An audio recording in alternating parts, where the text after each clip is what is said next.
Walk with me. Have you ever felt just stuck? Like straight stuck? I know you know exactly what I'm talking about. Stuck in maybe a thought or something that was going on in your mind you just couldn't get out of. Stuck in maybe a situation that you're in, or maybe just stuck in a certain kind of season of life. But you know exactly what I'm talking about. The feeling of just like stuckness. I know you've been there. We've all been there. If there's one common thing I've learned from, 20 years now of working with entrepreneurs all over the world, is everybody goes through some seasons in their life where they just feel stuck. It's like the worst feeling, huh? There is a worse feeling, though. You know what's worse than the feeling of stuck? Is knowing you have a feeling of stuck and not knowing what to do to get out of it. That's worse than the feeling of stuck. And I want to talk about that with all of you today. This concept of stuck and understanding maybe how we get there, why we get there, going through what I call the stuck cycle, and more importantly, how we make the shift to get unstuck. A little breezy today. Sorry if the wind's in the earbuds, but hey, beautiful day. Southern California, almost to the top. You know I'm gonna ask, who's by my side today? Don't be shy, say hello below, tell me something new. I read your comments, I appreciate you. I love our time together. If you're new to the crew, say hello, introduce yourself. Who are you, where you're from? Tell me something exciting going on in your life right now. And the only thing I ask of our time together is, hey, don't be a stranger. Collaborate, chime in, shed perspective, ask questions, share value, as if we have a global clue walking with each other today. We catch up live on this page, usually weekly, usually on Wednesdays. You can remember Walk With Me Wednesdays. And you can catch past conversations on the podcast live by design. Go subscribe. Check some past episodes. I love rates and reviews for all of you. Take a minute. It's one of the greatest gifts you can give to me. But for today, stock. Let's unpack this a little bit. I definitely want to give you a positive solution, something simple you can apply when you're in these seasons.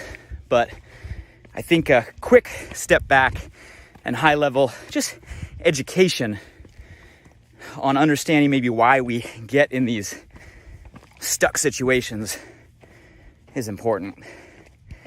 And I'm going to give a quick brain dump on a lot of study I've done. Hey, beautiful day. Woo! See the Santa Monica Pier way down there?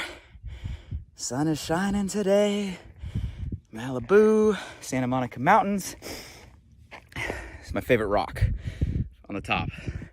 Hope you guys don't mind if I sit with y'all for a second, because that is a big mountain. I'm wearing a weighted vest. And I gotta catch my breath. So guys, I'm gonna pull real quickly some short segments. I'm gonna do my best to summarize in quick form what are generally complex understandings that I've spent a lot of time learning, but give you the high level summary because I think it's gonna provide the context around understanding kind of what I call the stuck cycle, or why we get into these loops where we feel like we can't get out or we can't move forward. And at a high level, I'm gonna go biology on you real quick and kind of talk about the science of getting stuck in short form. But at a high level, it starts with understanding who we are. And not just we as individuals, but like we as human beings, as like a species. In other words, how we are wired, how we were created, how this machine, right, that works phenomenally every single day, we call our body, manages to function, and how some of the stuff that we do we're aware, but a lot of the stuff that we do every single day happens without even a consciousness or a conscious awareness. But at the core of the way we are designed and built at the core, what do you think the most important thing, the most important role, the most important job, the number one priority of our body is? If you said survival, you got it right.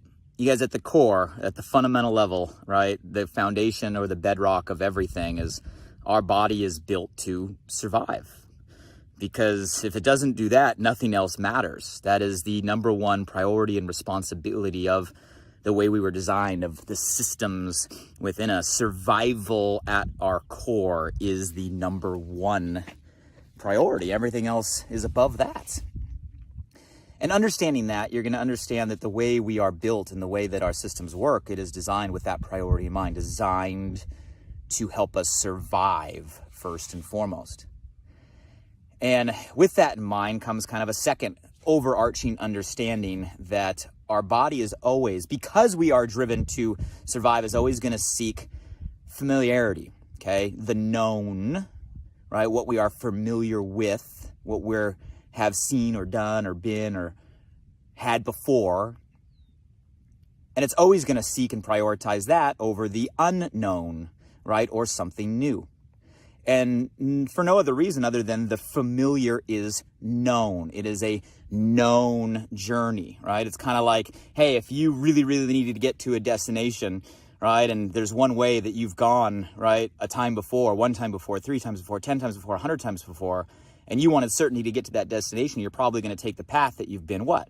Before, right? Even if someone might come in and say, wait, there's a whole different route. This way is going to cut time, right? It's, less obstacles. It's going to get you there faster. If you needed, without a shadow of a doubt, to know you had to get to the destination, this certain route is the one that you've been what?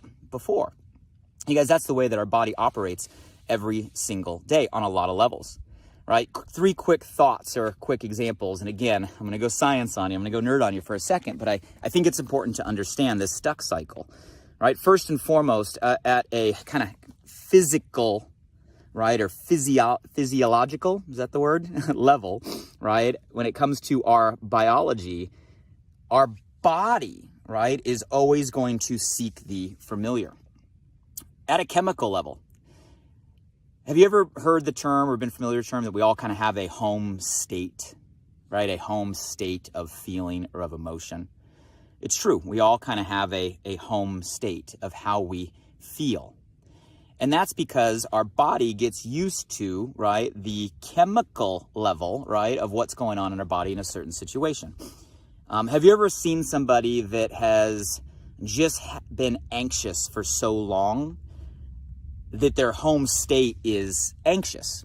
In other words, no matter what's going on, even in vacation, sitting down on the sand with an umbrella in their drink and not a care in the world, somehow their body seems to gravitate or find something to be anxious over, right? Or someone that has been through periods of stress for a long period of time, right, will naturally gravitate to find something to be stressed over. And that goes with all states of emotion. You start talking about kind of mental health, you slip into people that have been in, maybe a sad or depressed state for a long period of time. It's almost like their body naturally slides into that state of sad or depressed. You guys see, we all have naturally a home state that our body has gotten used to. And you need to understand that that home state, even if it's the state consciously we don't want to be in, and this is where it gets kind of messed up, all right? Because it can be a state that we don't even want. It can be a state that we want to get out of. It can be a state that we know isn't good for us. If it's something that our body has become familiar with, our body is going to crave that state at a chemical level. At a chemical level. Because every one of those emotions that I mentioned, right? You talk about stress or anxiety. It's a certain combination of chemicals that get released in our body. You got levels of cortisol, right? You got levels of adrenaline. You got certain things that happen in those states, right? Chemically. And do you realize that if you're in that state over and over and over again, number one, your body becomes familiar. But number two, in some of those chemicals, in the cases of like cortisol and adrenaline, your body actually enjoys, right, the rush of those chemicals in your body. And you get to a point where some of those states actually become a physical addiction. Yeah, I just said that. Isn't that crazy? By the same definition, we can become addicted by external, right, chemicals in the sake of drugs or medications, right, or certain behaviors, we can become addicted to the internal chemicals that our body is used to producing over and over and over again because of consistent states. Kind of crazy if you think about it, that we actually become addicted to certain physical states, even if and when they're not states we want to be in and stay in, because they are familiar and known, and our body is seeking the known. And in many cases, those chemicals our body physically enjoys, even though maybe mentally or emotionally we don't. Ouch. Right? So we get stuck physically. Same thing happens up here when it comes to our neuropathways. So if we go to the brain, same concept, right? So there's a bunch of neuropathways in our body. Some of you guys might remember way back in school, the old saying, you know, the neurons that fire together, wire together, right? What that means is literally as you have different synapses firing, different thought patterns going on, it creates little pathways. And the more you have similar thoughts, the more those pathways fire and wire together, and it becomes a familiar network. And so we tend to, even at a neurological level, right, we tend to go out there and repeat a lot of the same things, again, because of this overarching understanding that that's known, that that's familiar. And it becomes an actual physical, right, neuropathway in our brain. So it works in our body, it works in our brain. We seek this familiar. It also works with what we perceive every single day. Our perception. When I say perception, what do I mean, right? What am I talking about? You guys know, right? The things that make up our perception. You'd probably think about the senses, right? The things that we see or hear, right? Or smell or taste or touch. And yeah, our perception is a combination of all of those things. But let me adjust that understanding a little bit. Our perception is actually a projection, right, of all of those things. And let me go one layer deeper. Our perception is actually a projection, but only made up of a small percentage of what all of those things really are. Here's what I mean, to be specific. We are not designed in order to actually perceive or take in all of the things that are really around us. Matter of fact, science says that there's roughly 2 million bits or pieces of information at any given point that we could actually take in with our senses, right? So as I'm sitting here on a rock on the top of a hill, right, all around, and as you are where you're at, both of us right now, if we were actually able to take in everything happening around us, no matter where we are and what's going on, is about 2 million bits of information. But if we were to try to take all those in at one time, we would be like freaked out, right? We would be wired. We would be overloaded. Our senses are not built in order to handle that much input. Take a guess of how much input science says we are capable of taking in. If there's 2 million options out there, how much actually makes up our projection? You guys, studies show, science says, roughly 134, give or take. So out of 2 million pieces of information, only 134 out of 2 million are actually what we take in through our senses, and that makes a projection that we call a perception. We think perception is reality. No, reality is 2 million. Our perception is 134. Our perception is our reality, but it's not the reality. So a good point of understanding that is the realization that, wow, we're missing most things, right? We only take in a small fraction of what's out there, and we ignore, delete, distort, minimize, reduce most of what is there. You guys catching me? You following me? Am I too sciencey? You guys get this? Because here's the next step of the questioning. Well, if we're only taking in 134 to 2 million, that means we're missing most things. So it begs the question, well, what the heck are we taking in? And you guys, here's where it goes back to that familiarity concept. We take in the 134 bits that harmonize most with our existing beliefs. And you guys, this is literally, we have a part in our brain called the RAS, R-A-S, Reticular Activating System. It's like your brain's spam filter, okay? The RAS's job is to go out there and delete and distort the 2 million down to 134. Well, it's going to work by the same way we've been talking about. It's going to go find the 134 things that align most with your existing belief system, that back your existing thoughts. In other words, right, we are going to seek what we will find, right? We are going to find things that reinforce what we already think we know and think we believe.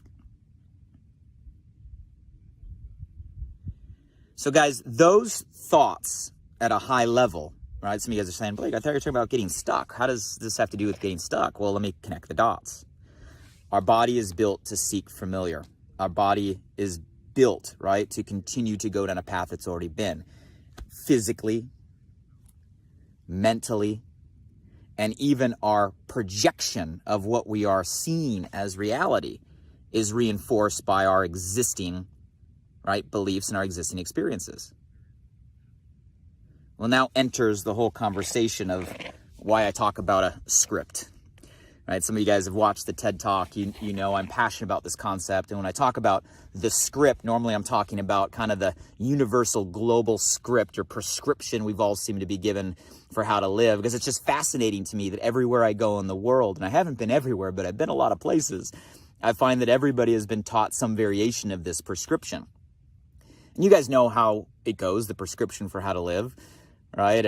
At age 5, we go to school, we got to study hard, we got to get good grades, we got to go to college, we got to study hard, we got to get good grades, we got to get a job, we got to work hard, we got to make money, right? Eventually we climb and strive the corporate ladder, we got to find the right person, we got to fall in love, we get married, we have kids, we buy the house, we work hard, right? And eventually we save enough money that we can retire and be happy. Or some slightly edited variation of that, a global script. But even beyond this global script of how to live, we have scripts every day that we follow, right? We're given scripts or prescriptions for how to be a man, how to be a woman, how to be a friend, right? All the way down to the majority of actions we take every day, there is some sort of script, societal script, that has taught us what we're supposed to do in that situation, who we're supposed to be in that situation. This supposed to life, this list of expectations. And why is this such an issue? Because if we understand how our body is designed, and now we realize that everything around us is constantly teaching us these scripts to follow, that means the majority of our life we have been pre-wired physically, pre-wired, right, neurologically, pre-wired when it comes to our perception and our projection to constantly run those routines. And not just us, but everyone around us. And to go one layer deeper, you think about all the people in our lives that have been taught the same thing, therefore reinforce the same thing, constantly giving the same script, rewiring ourselves over and over again. You think about all of the propaganda in the world that knows how to maximize this, especially now more than ever. So much propaganda, people using the knowledge of how we're stuck in these routines to get their own motives or agendas across, even down to public institutions, right, that are designed in order to perpetuate, right, these prescriptions or these scripts. The stuck cycle. The stuck cycle. You got the people around us, you got the propaganda around us, you got institutions around us reinforcing the same thing that is literally wiring our body, our brain, our perception to continue to seek familiar over and over and over again. Stuck. So guys, didn't mean to go too bio on you, but hopefully you understand those concepts at a high level. And to give yourself a little bit of grace, if you start to feel stuck, right, there's a big reason. There's a physical reason, right, that sometimes we get stuck in those situations, right? And I think understanding all of that allows you to maybe detach it from you, and it's not a problem you're going through. There's nothing wrong, right, with you. It's that, wow, we have been put in a situation in the world times our anatomy that makes it really easy to get stuck. Which obviously begs the question, okay, I understand that. Well, how in the world did I get unstuck? Blake, get to that part, right? Get to that part. Well, you guys, I think what I just went through is the beginning of that, right? So I think everything starts to change with awareness. So in order to become unstuck, you have to first become aware of what the situation is and how you got there. So you can detach yourself, right, from you, right, and realize that, hey, this is just the circumstance. This is what's happening at a societal or biological level. So everything starts with awareness. You need to acknowledge there is a script or a lot of scripts. You need to acknowledge that you are stuck because of how that our body works. And that's not a bad thing, right? There's nothing wrong with that. It starts with an awareness or an acknowledgement. Once you have awareness, now you can start to realize what's happening. You can start to disassociate yourself from the situation and start to kind of become an observer of yourself, saying, wow, okay, I understand exactly what's happening here. So you can kind of move on to the next step, which is kind of stop. Once you are aware, you can stop the pattern when you get in those situations. No, I know exactly what's happening, right? Body, I know exactly what's happening. Brain, I know exactly what's happening. Perception, right? Stop. And you're able to stop the patterns once you're able to acknowledge and be aware. Ultimately, we have to start getting new input, right? The only way to make the shift is to start getting new input. We've had a lifetime of maybe the wrong input. Wrong as in maybe not serving you to your maximum level. Wrong as in maybe not what's going to give you your full potential, right? Wrong as in maybe input that's limiting who you are and what you do and what you can be. Right, we got to shift the input consciously. Once we're aware, once we stop the pattern, we can start to seek new input. Because this is why I think community is so important. Surround yourself with a community, your tribe, your crew, your peer group, an environment that is going to give you a new input, right? Give you new people to model after, people that you want to, right, learn from, people that are in situations that you want to be, people that have made a shift in certain aspects of their life that you can emulate. Because that all comes with community, people that are going to challenge you to elevate and raise your standards. Shifting your peer group, shifting your community changes your input. I think it starts with community, but you also have the ability now in today's digital age to have a virtual community even outside your physical community. Conversations like this, right? People all around the world getting input, right? That's going to challenge you to think differently and therefore be different. Whether it be your audiobooks or your podcasts, right? Or your personal growth or your events or your videos or your TED Talks, right? Shifting that input allows you to start to rewire what's going on up here, rewire what's going on right here. Once you start getting new input, you can start making small shifts. And notice, guys, I said small shifts. It doesn't have to be a life-changing, dynamic, lightning bolt moment, right, in an instant. It can start with small shifts done every day. Small shifts, saying, I'm going to stop thinking like this, and I'm going to start thinking like this. I'm going to stop doing this that I know is a detriment to me and start doing this, which I know is empowering, right? Small little shifts you can do every single day for whatever aspect you're trying to improve, your health, your relationships, your career, your business, your finances. You guys, small shifts over time start to build a personal momentum. Small shifts every day, right, start to build an inertia. Small shifts build the muscle to lead to bigger shifts, because small shifts start to rewire what's going on here, rewire what's going on here, rewire the filter, where now we start to see a different 134 bits that were happening before. All that happens with small shifts compounded over time. And you guys, small shifts compounded over time lead to big shifts. So guys, that's the conversation I wanted to have with all of you today, because I know there's a lot of people out there that feel like they're stuck in certain situations, and sometimes we give ourselves more guilt than we need to be, or we feel like something's wrong, which just makes the cycle worse, when you got to stop for a minute and realize, no, right? You were built a certain way, and we are in a certain environment that makes it very easy to slide into stuck. But the good news is there is a way out, right? The good news is there is a way to get unstuck. The good news is, right, you have that decision, and you're already doing that first step right now with this conversation, increasing your awareness so that way you can recognize it and stop it. You can start to find a different community and a different model, a different input to help you make small shifts over time. And small shifts compounded over time lead to big shifts. And eventually you find yourself in a whole new area with a whole new wiring, a whole new physiology, and a whole new perception that ultimately, guys, those things lead to a whole new experience of what we call life. It's possible. People are doing it. You're doing it, and you can do it. So, guys, that's the conversation I wanted to have today.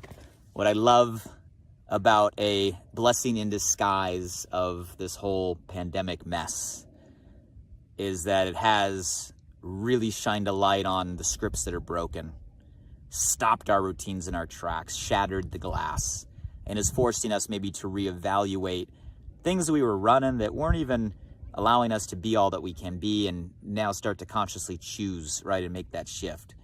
And I think it's a great, amazing time and a blessing in disguise of what we're going through to maybe accelerate this conversation, accelerate a shift that maybe you should have made a long time ago. And hopefully these conversations inspire you a little bit just to start taking those positive steps in that right direction. So with that, I'm gonna start heading back. One more view from the top. And hey, you guys give me some feedback if today resonated with you. Let me know. Hopefully I didn't go too science on you, but I think the context is important. And hey, if someone came to your mind or your heart, tag them in the comments, guys. One of the greatest gifts you can give is the gift of awareness, and that's what these are for. Feel free to press share to share with your own peer group and your own community. You can catch past conversations on the podcast, Alive by Design. Rates and reviews always appreciated. And in the meantime, guys, I challenge you, right, to start by increasing your awareness and hey, let's make this a week we start to get unstuck and start to make positive shifts in our life. Until the next time we walk together, everybody, stay safe, stay sane, stay healthy, right? And here's to an unstuckness in your life and the world around. Take care, everybody.